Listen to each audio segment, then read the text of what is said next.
Greetings. This is the fifth and final of the podcast that will deal with the Civil War historical markers in Indiana. This week, we visit Perry, Porter, Ripley, St. Joseph, Scott, Sullivan, Switzerland, Union, Wabash, and Wayne counties.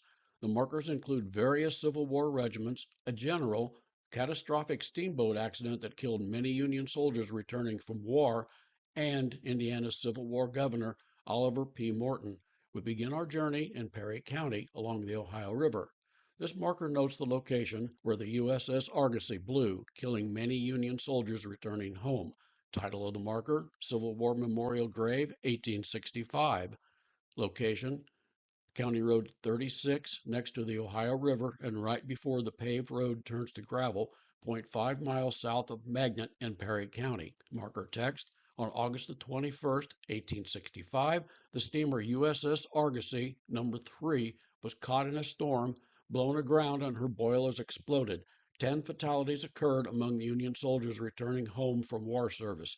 They were buried in a mass grave 1/2 mile from Magnet, where memorial markers perpetuate this burial ground. Tragedy befell the Union. I've written just a little bit more on this.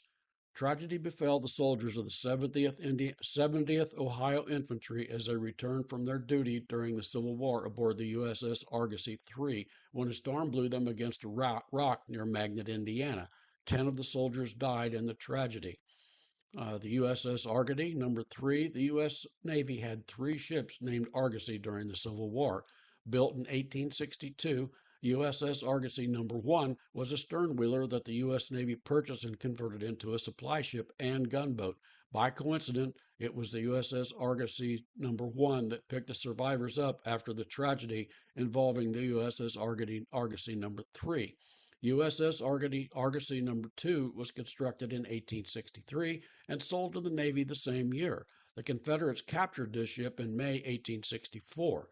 USS Argosy number 3, built in 1864, was not a regular government ship. It was a shipping boat that the military had requisitioned temporarily to transport returning troops home. The 70th Ohio Infantry, under the command of Colonel Joseph R. Cockrell, the 70th Ohio mustered into service on October the 14th, 1861 at Union, Ohio. The regiment had extensive service in Kentucky, Tennessee, and lastly in Arkansas. The regiment mustered out on August the 14th, 1865 at Little Rock, Arkansas. They were transported to Cairo, Illinois. 300 of the soldiers boarded the USS Argosy number 3. At Magnet, Indiana, they would have a terrible interruption to their long, weary journey. Magnet, Indiana, a man named Dodson founded a woodyard on the banks of the Ohio River at a place he called Dodson's Landing. Dodson sold his woodyard to Jesse Martin, who renamed the spot Martin's Landing. When the residents chose a new name for the village in 1848, they named it Rono, after Martin's dog. The United States Postal Department changed this name to Magnet in 1899. The town is about halfway between Owensboro and Louisville, Kentucky, and is about 6 miles east of Indiana State Road 66. To get there, turn east on Ultra Road. After about a quarter of a mile, turn right on Parks Road, County Road 35. Parks Road runs into Magnet. To get to the marker, turn left on East Buzzard Roost Road. Turn right before the paved road turns to gravel. The boat had rounded a turn in the river called Oxbow Bend when a thunderstorm blew up. Many of the soldiers took shelter from the blowing wind and rain in the boiler room. The storm blew the boat against a submerged rock ledge. The rock tore the steam pipes apart, scalding many of the soldiers. The boat nearly capsized and many of the soldiers jumped overboard. After the boat had been righted, the officers restored order. They took roll. 8 men were missing and presumed drowned in the Ohio River. 2 men died of their burns. The USS Argosy number 1 transported the survivors to Louisville. There, another ship, the Captain Little, continued the journey of the 70th back to Ohio. After repairs, the USS Argosy III returned to service. In Porter County, we find another marker honoring the Iron Brigade. This marker, title of the marker, Iron Brigade, location eastbound US 20 at southeast corner of State Road 49 overpass, Chesterton, Indiana, at Porter County. Marker text, composed of infantry regiments from Indiana, Wisconsin, and Michigan. The Iron Brigade fought with Army of the Potomac during the American Civil War, 1861 through 1865. Received name for valor at Battle of South Mountain, Maryland, 1862. Sustained combat fatalities among the highest in the Union armies. I have covered this brigade in a previous podcast and will cover it again on the section on regiments that'll come later in this series. In Ripley County, we find a number of markers, including this one on Morgan's raid. This marker in Versailles notes an incident that occurred during Morgan's raid. John Hunt Morgan's Code of Honor. John Hunt Morgan Trail. Inscription: the Morgan Raiders arrived in Versailles at 1:00 p.m. Sunday, July the 12th, 1863, and proceeded to rob the county treasury and to obtain fresh horses. The raiders also captured and paroled 300 local men who had assembled in hopes of defending Versailles. One of Morgan's men robbed the local Masonic lodge of its jewelry. Morgan, a staunch Mason, ordered the items returned and the thief reprimanded. The raiders left at 4:00 p.m. in several directions with orders to converge at present-day St. Paul. Union General Edward H. Hobson and the pursuing Union cavalry arrived Sunday morning, only 4 hours behind Morgan. That night, the Union forces camped west of Versailles. Note, the historical marker is on the courthouse lawn. Erected by the historic Hoosier Hills, marker number 18. This series is included in the John Hunt Morgan Heritage Trail and Marker Series. Location: the marker is at the intersection of Tyson Street and South Washington Street on the right when traveling east on Tyson Street. We have another marker in Versailles that notes the route of the raiders as they pass through southern Indiana. This one's entitled Morgan's Raid, July 8th through the 13th, 1863. Location: east entrance of Courthouse, Versailles, Ripley County, Indiana. Marker text: General John Hunt Morgan, Confederate cavalry commander, occupied Versailles on Sunday afternoon, July the 12th. Having seized the county treasury, he moved north at 4:00 p.m. as Union forces began to close in on him. I will cover this marker in a little bit more detail in the podcast about Morgan's raid. Here's another one on Morgan's raid, which I will also cover more in detail later. This marker honors the 80th. Oh, no, wait a minute. I'm sorry. This is about the 83rd Infantry Regiment, which had a lot of men from Ripley County. This marker honors the 83rd Infantry Regiment, a regiment many men from Ripley County enlisted in. Ripley County Historical Marker, 83rd Indiana Volunteer Infantry. Inscription: during the Civil War, many Sunman residents served in Company G of the 83rd Volunteer Indiana Infantry, and 22 did not return home. Company G fought as Arkansas Post, Vicksburg, Jackson, Missionary Ridge, Atlanta, Bentonville, Columbia, and Sherman's march to Atlanta. The markers at 119 South Meridian Street. And I will cover this regiment, along with many others, actually all of the Indiana regiments, in the series podcasts that cover the Indiana regiments that served in Indiana, from Indiana. Here's another one in Ripley County that regards to the Morgan's raid.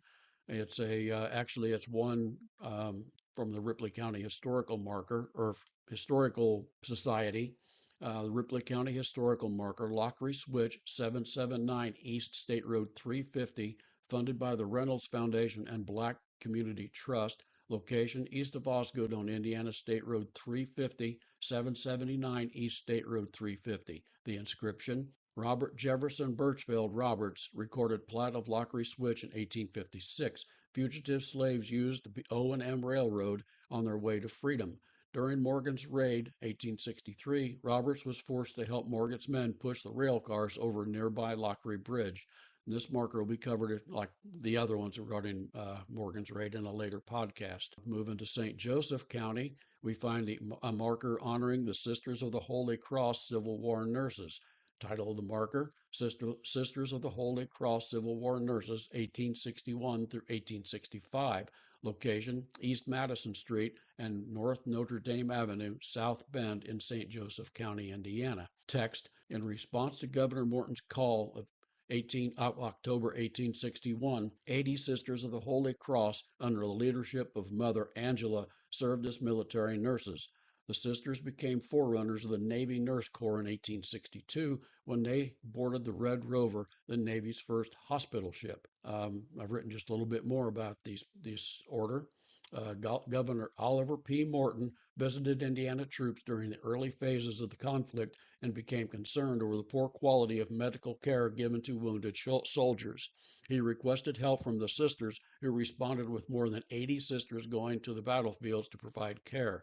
The sisters faced the overwhelming task of caring for up to 14,000 wounded soldiers, both Confederate and Union. The sisters cared for both, not distinguishing between friend and foe. About the ship Red Rover was a side-wheeler steamer built in 1859. The Navy acquired and commissioned the Red Rover in November for use as a hospital ship. Her initial use had been as a barrack ship for the Confederates. The Union captured the ship on April the 7th, 1862, repaired it, and outfitted it as a floating hospital. The Navy used these ships to rescue fallen soldiers from the swamp, rivers, and other areas. The sisters that served on the ship would clean the wounds of the soldiers, administer medicine, and feed them, among other duties. The sisters performed many critical functions in the care of wounded soldiers, both on the ships and in the fields. In Scott County, we find another marker dedicated to Morgan's raid, which will be covered in greater detail in a later podcast, as I've mentioned. Title of the marker, Morgan's Raid, July 1863, Vienna. Location, 0.2 miles east of Junction US 31 and State Road 356 at Louisville and Indiana Railroad, south side of Highway Vienna. Installed marker text, Side 1. During the Civil War, Confederate General John Hunt Morgan led a raid through southern Indiana, July the 8th through the 13th, 1863. Crossed the Ohio River at Brandenburg, Kentucky on two commandeered steamboats with over 2,000 cavalrymen and entered Indiana near Mockport. Following a battle at Corydon, they traveled north to Salem. Side 2. Morgan's soldiers then traveled east and reached Vienna by July the 10th. They burned the railroad bridge and depot and tapped telegraph lines. Spent night in Lexington. Moving northeast, they interacted with towns including Vernon, DuPont, and Versailles. Left Indiana at Harrison, now West Harrison. Morgan and part of force were captured in eastern Ohio. Like I said, I'll have more about this in the Morgan's Raid podcast. In Sullivan County, we find a marker that notes the murder of an anti-Civil War protester. Title of the marker, The Civil War Murder. Location, Main Street / State Road 63 and North Street, east side of highway, north edge of Fairbanks in Sullivan County, Indiana. Marker text, numerous violent conflicts erupted in Sullivan County during the Civil War over differing war sentiments.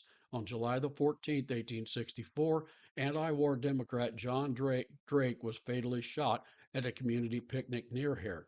The Union soldier who shot Drake was apparently never prosecuted. The author I could find no further information on that beyond that on the marker on this incident. In Switzerland County, we find a marker honoring Dr. John Shaw Billings.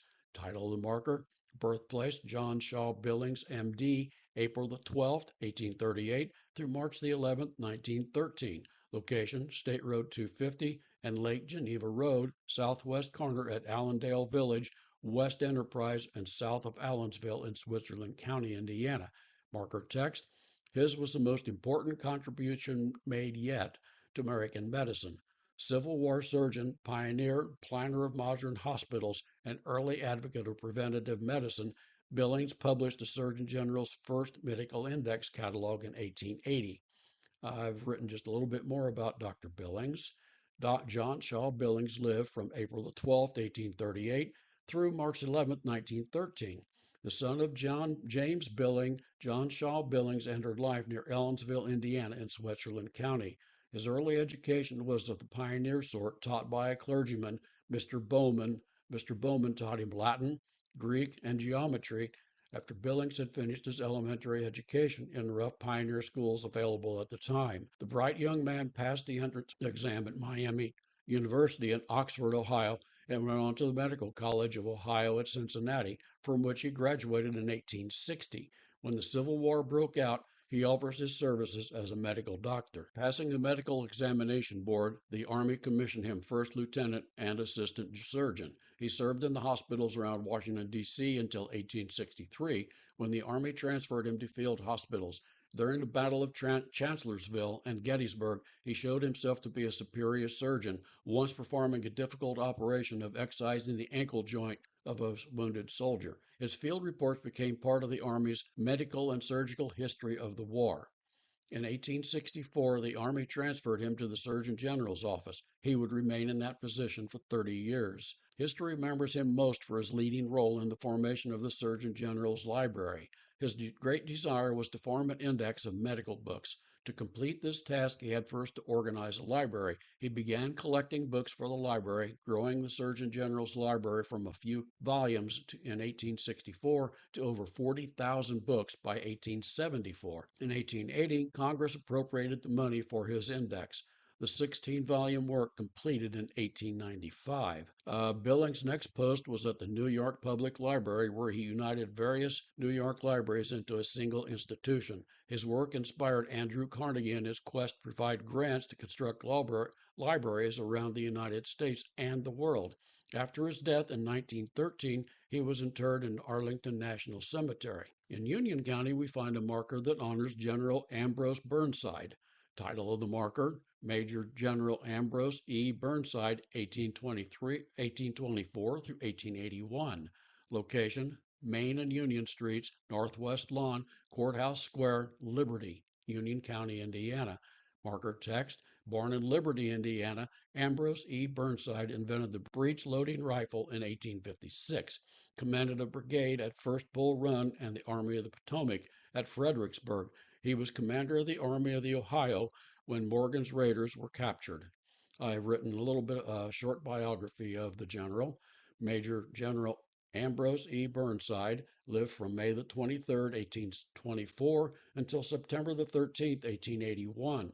Of Scottish origins, Ambrose Burnside was the fourth of 9 children born to Edgehill and Pamela Brown Burnside in Liberty, Indiana. He attended Liberty Seminary until 1841 when his mother died. He became apprenticed to a tailor and became a partner in his teacher's tailor's business. He managed to gain an appointment to the United States Military Academy in 1843, from which he graduated 18th in his class in 1847. Commissioned a second lieutenant in the 2nd U.S. Artillery, he saw service in the Mexican War at Veracruz. Too late to see combat, he served garrison duty. At war's end, the Army sent him to protect mail routes in the western frontier. Wounded in the neck with an arrow, Burnside next went to Fort Adams in Newport, Rhode Island. While there, he married Mary Richmond Bishop. During his patrol duty with the Army in the West, Burnside saw the problems that cavalry troops had reloading muzzle-loading guns while riding. He developed an idea of a breech-loading carbine and resigned his commission in 1853 to pursue it. His development of this weapon led to a patent in 1856. He approached the Secretary of War about the weapon. The Secretary promised Burnside a sizable contract if the weapon passed the military's test. Not only did the weapon pass the test, it passed a second test. Burnside borrowed money and increased production of the weapon in anticipation of a contract. The Secretary instead awarded the contract to another manufacturer, driving Burnside into bankruptcy in 1857. Allegedly, the company that got the contract had bribed the Secretary of War to get it. He next ran for Congress as a Democrat in Rhode Island in 1858 and was defeated handily. Broke, he found a job with the Illinois Central Railroad to pay his business and campaign bills. Future General George McClellan was his supervisor at the railroad. Burnside had maintained his military ties during this time by serving in the Rhode Island militia. When the Civil War broke out, he was a brigadier general. He raised the 1st Rhode Island Volunteer Infantry. Commissioned as a colonel, this regiment served at the First Battle of Bull Run. When the 90-day enlistment ran out for this regiment, the Army assigned him to the Army of the Potomac. In the ensuing years, he served in various capacities at many battles, gradually rising in rank. Twice he declined offers to command the Army of the Potomac. He fought at the Second Battle of Bull Run and Antietam. President Lincoln offered him the command again, and Burnside took it under pressure. Because of competing generals, several of whom cooperated with him with reluctance. His campaign during the Battle of Fredericksburg failed. Lincoln replaced him with one of the generals that had worked against Burnside. He went on to the Eastern Theater, where his performance led to an extended leave. He saw no further action and finally resigned his commission after Lee surrendered in April 1865. Post-war, Burnside served as president of several railroads after the war. He changed his political affiliation to Republican and won election to the governorship of Rhode Island for 3 consecutive one-year terms, then to the United States House of Representatives, and finally to the United States Senate. He served as a senator till he died in 1881. This marker in Wabash County notes the location of Camp Wabash. Title of the marker, Camp Wabash, 1862 through 1865. Location, northwest corner, Chestnut and Columbus Street along Wabash River, Wabash in Wabash County, Indiana. Marker text, site of the 11th Congressional District military camp used to rendezvous, recruit, and organize the 75th, 89th, and 101st, 118th, and 153rd Indiana regiments during the Civil War. I will cover this regiment in a little more detail in the section dealing with Indiana infantry regiments later in this series. This marker in Wayne County honors the East Germantown Civil War Band. Title of the marker, East Germantown Civil War Band. Location, US 40 and Milton Street, Germantown Road, East Germantown, Pershing in Wayne County, Indiana. Marker text, band organized in East Germantown, members enlisted in 1862, assigned to the 12th Regiment of the Indiana Volunteers, fought with Generals Ulysses S. Grant, marched with General William T. Sherman from Atlanta to the sea. I've written a little bit more, mostly about Germantown, I guess. Platted in 1827 as East Germantown, there was an attempt during World War I to change the name to Pershing, the name of the United States General in command of American forces in Europe. Several people began calling the town Pershing, and the town is scheduled to vote to decide the matter. The day before the election, a rumor floated around that since all deeds in the town had East Germantown in the name, if the name of the town changed, the owners would lose title to their land. There was not time to check the veracity of the rumor, so the vote to change the name failed and it remained East Germantown. The postmaster still had the name changed to Pershing, so the small town has 2 names. East Germantown is directly on US 40, a short distance east of its intersection with Indiana State Road 1 in Cambridge City, Indiana. There's a marker in Wayne County that notes the birthplace of Indiana's governor during the Civil War, Oliver P. Morton. Title of the marker, Oliver P. Morton Home. Location, US 40, intersection with West Main Street and Willow Grove Road, Centerville in Wayne County. Installed by the Indiana Civil War Centennial Commission in 1962. Marker text, residents of Oliver P. Morton, governor of Indiana during the critical years of the American Civil War, 1861 through 1865, U.S. Senator, 1867 through 1877. Morton was the first native-born governor of Indiana. I've written some more about Governor Morton. Oliver P. Morton lived from August the 4th, 1823, until November the 1st, 1877. The son of James Throck and Sarah Miller Morton, Oliver is a native of Salisbury, Indiana. His mother died when he was 3 years old, so he went into Ohio to live with his aunts. He returned to Indiana and attended school for about a year. He took a job as an apothecary's clerk, but quit and apprenticed himself to a hat maker. Dissatisfied with that, he returned to Ohio to attend Miami University and Oxford. After 2 years of college, he entered Cincinnati College to study law. In 1845, he returned to Centerville, Indiana, and opened a law practice. In that same year, he married Lucinda Burbank, with whom he had 5 children. Only 2 of these children survived to adulthood. Morton's first elected office was as a circuit court judge in 1852. He resigned after a year to return to his preferred law career. Morton, an anti-slavery Democrat, joined with several other anti-slavery political factions to form the People's Party. This party later renamed itself the Republican Party. He served as a delegate to the 1856 Republican National Convention in Philadelphia. The Republican Party nominated him as a candidate for governor in 1856. The Democratic Senator Ashbel P. Willard defeated him by 6,000 votes. He ran again as lieutenant governor in 1860 with Henry S. Lane as governor. The ticket won. The Republican Party had agreed that if the ticket won, the legislature would appoint Lane as senator and Morton would take over as governor. The party had reasoned that the more anti-slavery Morton could not carry the pro-slave southern part of the state. The strategy worked as the Republicans took over the assembly and promptly nominated Lane as senator. Morton became governor of Indiana. Morton's tenure as governor during the Civil War proved tumultuous. A strong supporter of Abraham Lincoln, he's raised twice as many men as Lincoln requested. A strong advocate of volunteerism, he raised over 150,000 men. He resisted implementing the draft, an effort made easier by his strong recruitment drive and freeing the slaves in the South. He relented his position after Lincoln issued the Emancipation Proclamation. Many of his measures exceeded his constitutional authority, especially after he lost the Republican majority in 1863. To prevent legislative action against his usurpations, he urged the Republican legislators not to attend the legislative sessions. With no quorum, the legislature could not act against him. The Democrats attempted to cut off his funds, but again he exceeded his powers to keep the state running by unauthorized private loans.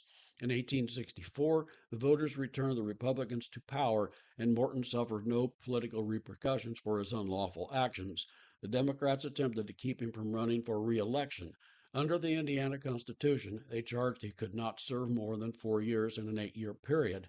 He countered, saying he had been elected lieutenant governor and was thus eligible for re-election. He won that fight and was re-elected again in 1864.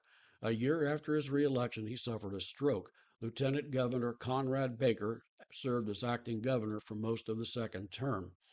Despite the paralysis caused by his stroke, Republican legislators elected him to the United States Senate in 1867. He resigned the governorship and went on to the Senate, where he quickly rose to a leadership position. He served 2 terms in the Senate, becoming one of President Ulysses S. Grant's most effective leaders. The Republicans considered him for a presidential run in 1876, but his failing health caused him to drop his name from consideration. Morton suffered another stroke in 1877 while in Oregon, leading a panel investigating bribery charges against another senator. He returned home to recover, but died on November the 1st, 1877. Dignitaries from across the United States attended his wake at the Indiana State House and funeral. His remains are interred in Crown Hill Cemetery in Indianapolis. This concludes the part of this series dealing with the historical markers regarding the Civil War in Indiana. The next episode will present a timeline of events in Indiana regarding the Civil War. Find out more about Indiana's role in the Civil War by purchasing the book. You can find it on my website, www.mossyfeetbooks.com, on the Indiana Short History Series category. There are links to Amazon, Barnes & Noble, Google Play, and other online booksellers. You may